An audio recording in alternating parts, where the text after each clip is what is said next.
Okie dokie. This is Mrs. Moss's makeshift school. I have all of my stuff on a board and I take it and I put it on my piano and then I bring it back and I put it on my bed to teach school and I have to get it all separated and stuff. So, this is my temporary school. So, anyway, I wanted to read a book to you today to start off the day, and it's called It's April Fool's Day.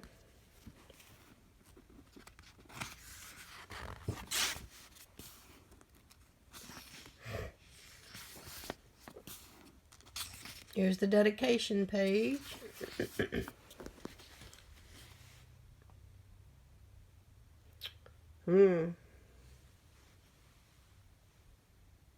On April Fool's Day, Alice was scared to leave the house. She knew Horace the bully would be waiting for her outside.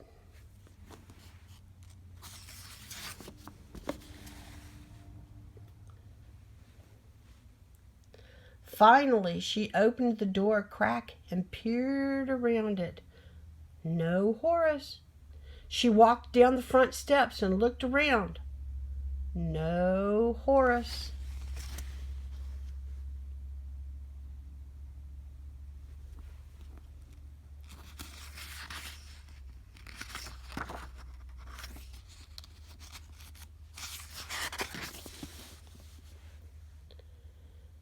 She marched right up to the front gate.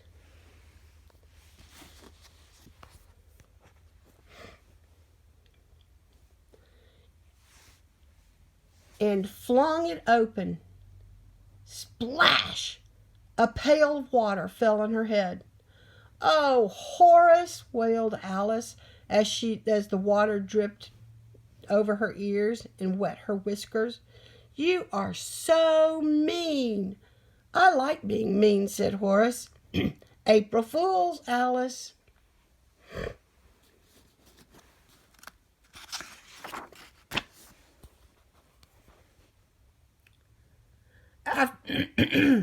After Alice shook herself dry, and then she decided to go for a walk. She had gone only a little way when she thought she heard Horace whisper, "Psst, Alice, I've got something for you." Alice froze.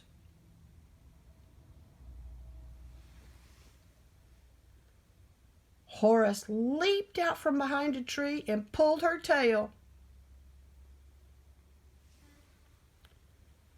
Then he chased her around the block until she hid under a bush. "April Fool, Alice," she heard him screech. Not very nice.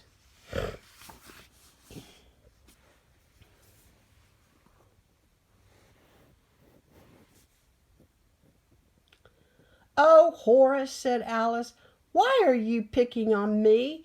Don't you have any friends?" "No," said Horace, "only you, Alice." "I'm not your friend. Don't you have brothers and sisters?" "Nope, not me. You can be my sister if you want." "I don't want to be your sister. Not when you're so terrible." "I like being terrible," said Horace.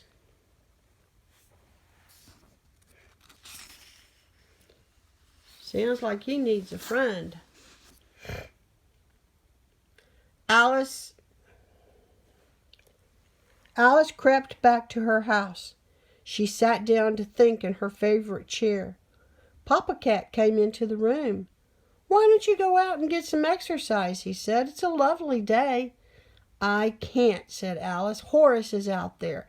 It's April Fool's Day and he's playing mean tricks on me." "Oh, that's not very nice," said Papa Cat. "Let me talk to him." Papa Cat went outside. There was Horace leaning against the gate. When he saw Papa Cat, he grinned. "Hello, sir," he said. "How are you today?" "Just fine, Horace," said Papa Cat. "What's this I hear about you playing mean tricks on Alice?" "Oh, I don't play tricks. I just want to play, and she doesn't want to play with me." "Oh, I'll talk to her, said Papa Cat. He went back inside. Alice, he said, Horace says all he wants to do is play. Why don't you go out and join him? He just wants to play, said Alice. Well, that's what he said Papa Cat. Carefully, Alice opened the front door. Carefully, she crept down the steps and through the gate. Horace was waiting. He yanked her tail.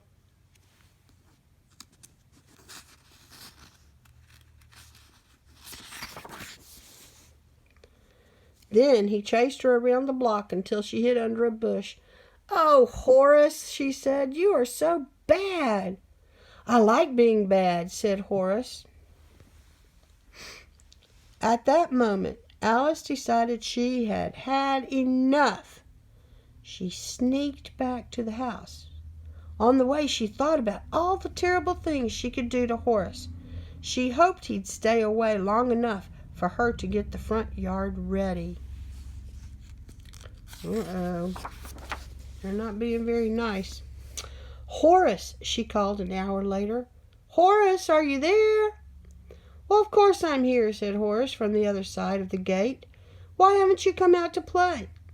Oh, because I've been thinking about you, Horace, and I've been making an extra special surprise. What do you mean, surprise? Well, come and find out. It's all ready. Horace opened the gate. The bucket of water sitting on top fell on his head. April Fool, yelled Alice.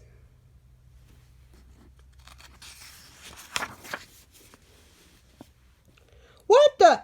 Gasped Horace, stepping smack into the mouse trap Alice had placed in just the right spot. April Fool, cried Alice. Ow! Yelled Horace, grabbing the mouse trap. But the mouse trap was attached to a string, and the string was attached to the branch of a tree.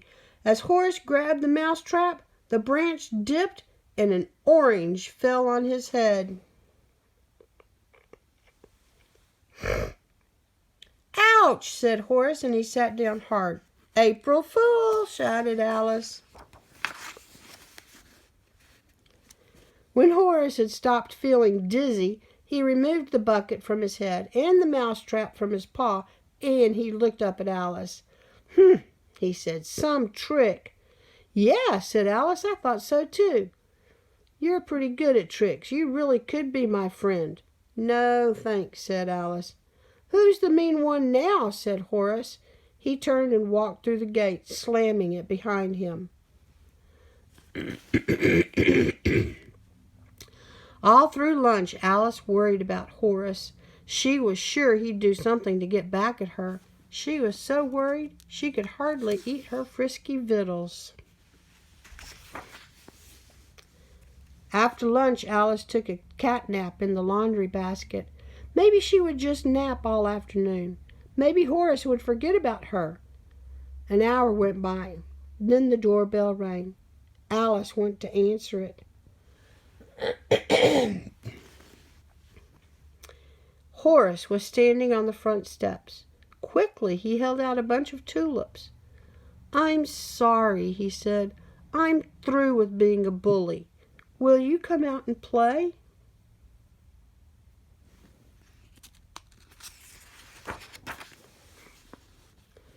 Will you promise not to pull my tail? Said Alice. I promise. Or dump water on me? I promise. Or chase me under the bush? I promise. Then I'll come out and play, said Alice. They walked for a little while, and then Horace said, Look at that big tree. Why don't we climb it? They climbed up, and then they played hide and seek in the branches, and then ran down the trunk.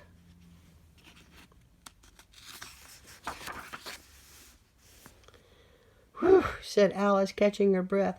That really was fun. And now, Horace and I'm going to pull your tail and chase you around the block. Alice chased Horace. April Fool, she giggled as she pounced on him. Then Horace chased Alice. April Fool, he shouted. They ended up tumbling on the grass. No more April Fools, said Alice. No more April Fools, said Horace. Only happy times, said Alice. Only happy times, said Horace. From then on, they were the best of friends. So what this is saying is, be nice to people and you can have a friend. Don't be mean. Don't be ugly. Don't be a bully. Be a good friend. And this is a story about April Fool's Day friendship.